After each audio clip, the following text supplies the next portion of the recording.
enjoyed my time at Northwood, especially my time spent on the softball field. I am blown away at how far this team and this program has come since I was a freshman. It is incredible that Coach Butch has done all for us, and I'm forever grateful for the opportunity he has given me.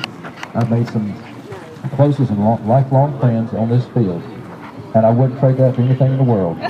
Alexia plans on attending the University of South Carolina in the fall to study sports medicine / exercise science and hope one day to become a private physical therapist.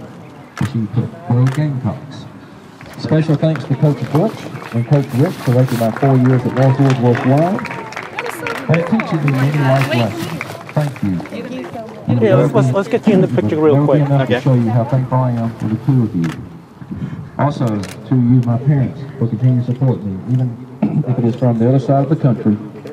Thank you to all the softball parents for working so hard for all us girls. Without you all, we wouldn't be here today.